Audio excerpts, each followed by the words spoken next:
j'espère que vous allez bien. Je vous retrouve aujourd'hui pour la première vidéo de l'année 2024. Et donc je commence par vous souhaiter une excellente année 2024.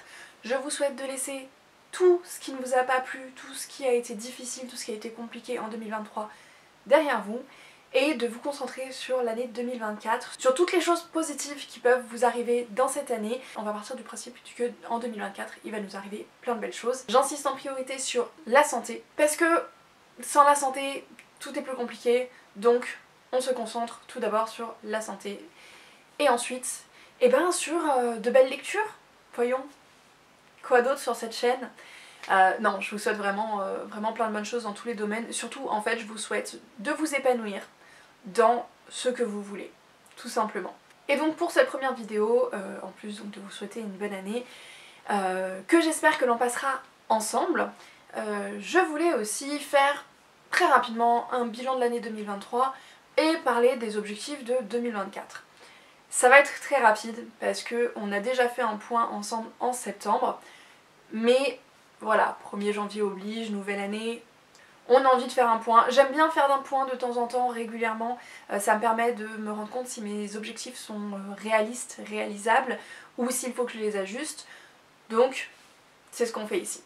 Donc tout d'abord, le bilan de 2023. Pour moi ça a été une année très spéciale, comme vous avez pu le voir. J'ai passé la moitié de l'année, donc jusqu'au mois de juin, à l'étranger, et ensuite je suis revenue en France. Quand je fais le point, il y a une partie de l'année qui me semble être un rêve, qui me semble être une autre vie, qui était tellement incroyable que j'ai du mal à me dire que c'était en 2023, parce que les 6 mois suivants ont été complètement différents. Mais vraiment, j'ai passé une première moitié d'année qui était extraordinaire. Que ce soit en termes de rencontres, en termes de voyages, tout ce que j'ai pu apprendre, les amis que je me suis fait, ça a été vraiment spécial et c'est une moitié d'année dont je me souviendrai toute ma vie. Je ne regrette absolument pas d'être partie. Je suis juste parfois un petit peu triste d'être rentrée plus tôt que prévu à cause de, entre autres, des problèmes de santé. C'est ce qui a occupé une partie de ma deuxième moitié de l'année, puisque vous avez pu le voir, je me suis fait opérer 2 fois. C'était des petites opérations, c'était pas des trucs ultra graves, des choses dont je me suis remise assez vite, mais qui, mine de rien, prennent du temps sur le quotidien et ont un impact qui font que j'ai très peu travaillé sur cette deuxième moitié d'année. Les choses sont en train de changer, mais voilà, ça a joué là-dessus aussi. Pour autant, je n'ai pas tant lu que ça, malgré le fait que je ne travaillais pas et que j'avais théoriquement du temps libre. Je n'ai pas tant lu que ça, puisque cette année j'ai lu 60 livres. Et alors c'est mieux que l'année dernière si je me trompe pas, peut-être même mieux que l'année précédente, mais les années d'avant je dépassais facilement, mais alors très facilement, les 100 livres par an. Et là j'en suis à 60. Mais ça me va parce que je ne suis pas en compétition ni contre la moi-même d'avant, ni contre qui que ce soit d'autre qui lit plus de livres que moi. 60 livres, sachant que sur la moitié de l'année j'étais sur la route la plupart du temps, et que depuis, voilà, il y a eu des choses qui ont fait que j'étais pas forcément dans le meilleur mood pour lire. Franchement, 60 livres, je suis plutôt contente. Par contre, là, juste comme ça, j'ai pas de coup de cœur énorme qui me viennent à l'esprit. Je vous ferai un top 5 ou un top 10 de mes lectures de 2023, ça va arriver très vite. Mais il n'y a pas eu d'énormes coups de cœur. Il y a eu des lectures très marquantes, des livres que j'ai beaucoup aimés, que ce soit en non-fiction ou en fiction. Mais j'ai l'impression que ces dernières années, j'ai tendance à beaucoup moins avoir de coups de cœur.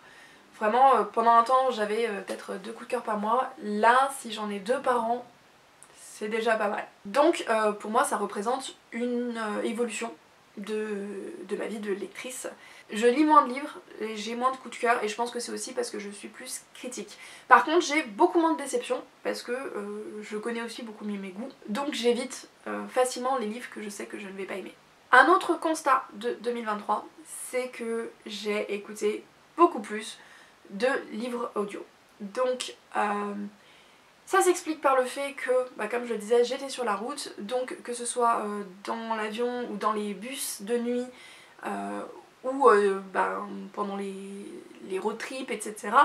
C'est vrai que c'était beaucoup plus simple pour moi d'écouter un livre plutôt que de le sortir en papier ou en e-book. J'ai donc lu beaucoup plus de livres audio, et sur ces livres audio j'ai lu principalement des non-fictions, des essais ou des témoignages, des autobiographies, beaucoup. Donc ça c'est quelque chose qui a bien évolué cette année et dont je suis assez contente, puisque j'ai fait du coup de très bonnes lectures en livre audio. Et maintenant ma frustration c'est que ces livres que j'ai écoutés en audio, j'ai envie de me les prendre en papier.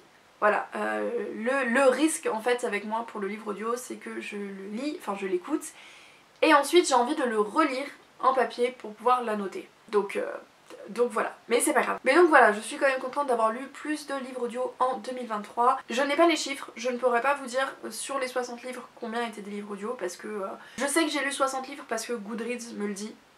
Mais en dehors de ça, je ne marque pas, enfin je n'ai pas un suivi très détaillé de mes lectures. Depuis que je suis rentrée en France, j'ai un carnet de lecture, mais je mets pas non plus, genre je mets pas le nombre de pages, j'ai pas un tableau de statistiques, etc. Parce que c'est une pression dont je n'ai pas envie. Honnêtement, je m'en fiche de savoir si j'ai lu 5000 ou 10 000 pages dans l'année. C'est pas ce qui compte. Pour moi, ce qui va être important, c'est si ces lectures m'ont marqué, si elles m'ont touchée, si j'ai appris quelque chose à travers ces lectures et si je les ai diversifiées par rapport aux années précédentes. C'est vraiment ça qui va compter pour moi. Je ne pense pas avoir grand chose de plus à vous dire en bilan de 2023. N'hésitez pas à me dire ce que vous aimez bien savoir pour vous ou pour les autres sur les bilans, sur l'année. Genre qu'est-ce que, à quoi vous allez faire attention, qu'est-ce que vous allez mettre en avant, est-ce que vous allez, je sais pas, compter le nombre de pages ou calculer combien de livres de tel ou tel genre vous avez lu. Dites-moi tout ça. D'ailleurs en parlant de genre, cette année c'est probablement la première année où j'ai lu très peu de lecture de l'imaginaire. J'en ai lu beaucoup moins que d'habitude. Et je pense que honnêtement c'est lié au fait que j'étais en Australie pendant la moitié de l'année et que pour moi ce côté soleil, océan, vie sur la route, etc. ça ne se prêtait pas tant que ça à lire de la fantasy. Je pense que je m'évadais tellement déjà dans mon quotidien que je n'ai pas ressenti le besoin de m'évader aussi de cette manière-là à travers les pages et de quitter mon monde en fait complètement. Je pense que c'est pour ça que j'ai lu moins de fantasy cette année, mais du coup ça me manque et donc je vais essayer d'en remettre un petit peu plus sur 2024. Et donc parlons-en de 2024. Je ne me suis pas mis un objectif de livre plus important, genre j'ai mis un objectif sur Goodreads, ça doit être 60 ou 65, un truc comme ça, mais honnêtement je me mets pas la pression dessus.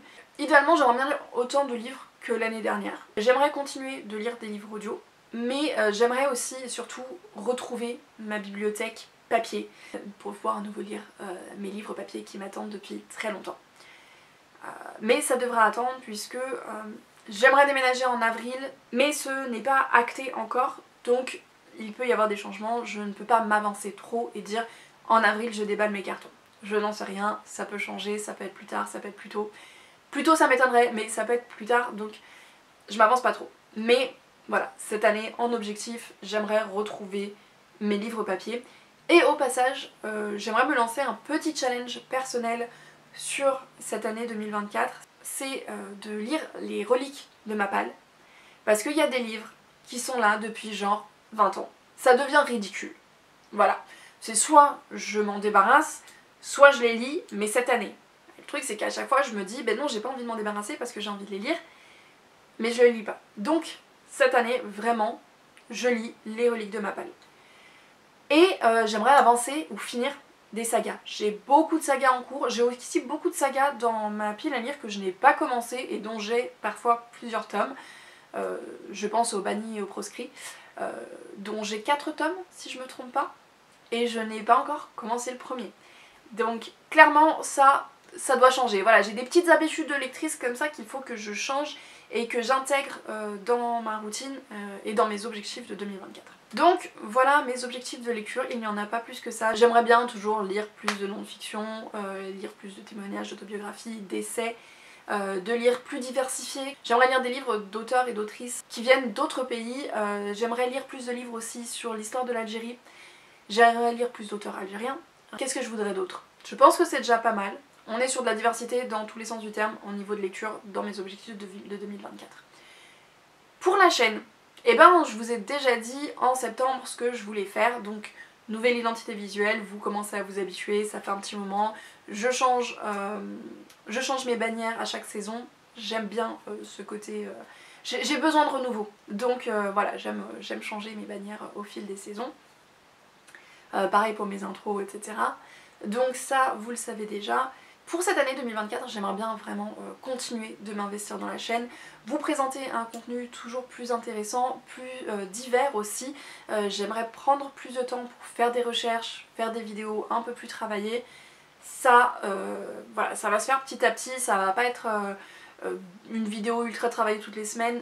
Si j'arrive à en faire une par mois, ce sera déjà pas mal et ce sera pas sur le mois de janvier parce que le mois de janvier va être compliqué. Puisque je vais commencer l'année par une nouvelle opération. Je me fais opérer de l'endométriose dans pas longtemps, donc voilà, le mois de janvier, on va faire comme on peut. Mais après, c'est vrai que j'aimerais bien avoir une vidéo comme ça, plus structurée, plus travaillée, avec de la recherche, une fois par mois. Dites-moi en commentaire les thèmes que vous voulez voir, mais voilà, c'est un des objectifs de l'année 2024. J'aimerais aussi pouvoir, juste pour le côté symbolique, atteindre les 1000 abonnés. Voilà. Pourquoi pas pouvoir être monétisé, ça dépend aussi du nombre de vues des vidéos, donc ça je crois qu'on en est encore assez loin. Mais les 1000 abonnés, on n'en est pas si loin, donc si vous voulez m'aider, n'hésitez pas à partager, à commenter, à liker, à vous abonner. Je ne le dis pas à chaque fin de vidéo, mais vraiment ça aide énormément. Donc n'hésitez pas à me soutenir de cette manière. Et je ne me mets pas beaucoup plus d'autres objectifs concernant la chaîne.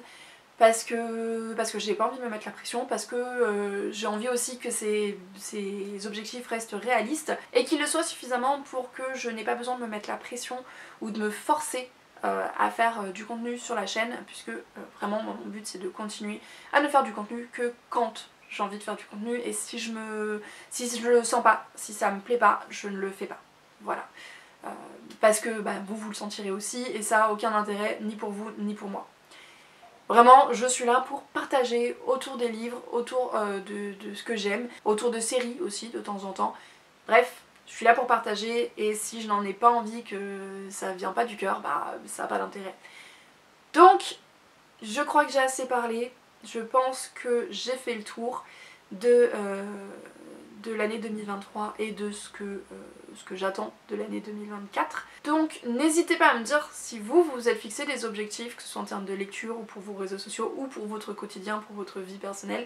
N'hésitez pas à me dire ça en commentaire. N'hésitez pas à me montrer votre soutien, ça fait toujours plaisir et c'est vrai que moi ça me permet de rester motivée. Et sur ce, je vous souhaite à tous de très bonnes lectures, une très bonne année 2024 et je vous dis à très bientôt.